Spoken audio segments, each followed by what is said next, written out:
ఆచి చికెన్ మసాలా పశ్చిమాసియా యుద్ధంతో చమురుకొరత ప్రపంచ దేశాలను కుదిపేస్తుంది. దాదాపు 25 రోజులుగా సాగుతున్న యుద్ధంలో తీవ్ర సంక్షోభంలో కూరుకుపోయిన ఫిలిప్పీన్స్ ఇంధన ఎమర్జెన్సీని ప్రకటించిన తొలి దేశంగా నిలిచింది.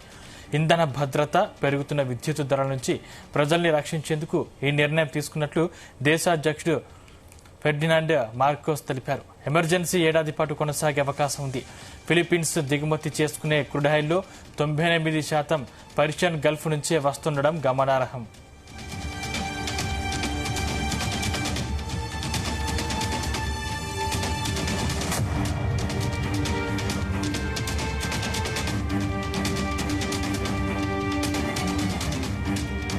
పశ్చిమాసియా యుద్ధంతో చమురు కొరత ప్రపంచ దేశాలను కుదిపేస్తోంది. దాదాపు 25 రోజులుగా సాగుతున్న యుద్ధంతో తీవ్ర సంక్షోభంలో కూరుకుపోయిన ఫిలిప్పీన్స్ ఇంధన ఎమర్జెన్సీని ప్రకటించిన తొలి దేశంగా నిలిచింది. ఇంధన భద్రత, పెరుగుతున్న విద్యుత్ ధరల నుంచి ప్రజల్ని రక్షించేందుకు ఈ నిర్ణయం తీసుకున్నట్టు దేశాధ్యక్షుడు ఫెర్డినాండ్ మార్కోస్ తెలిపారు. ఎమర్జెన్సీ ఏడాది పాటు కొనసాగే అవకాశం ఉంది. ఫిలిప్పీన్స్ దిగుమతి చేసుకునే క్రూడ్ ఆయిల్లో 98% పర్షియన్ గల్ఫ్ నుంచే వస్తుండడం గమనార్హం.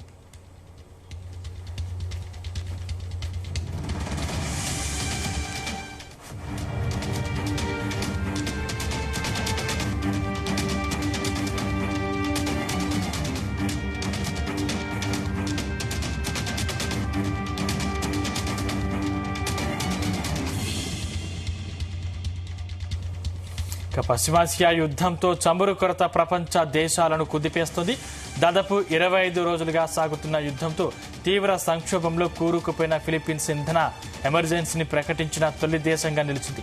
ఇంధన భద్రత, పెరుగుతున్న విద్యుత్ ధరల నుంచి ప్రజలను రక్షించేందుకు ఈ నిర్ణయం తీసుకున్నట్లు దేశాధ్యక్షుడు ఫెర్డినాండ్ మార్కోస్ తెలిపారు. ఎమర్జెన్సీ ఏడాది పాటు కొనసాగే అవకాశం ఉంది. ఫిలిప్పీన్స్ దిగుమతి చేసుకునే క్రూడ్ ఆయిల్లో 98% పర్షియన్ గల్ఫ్ నుంచే వస్తుండడం గమనార్హం.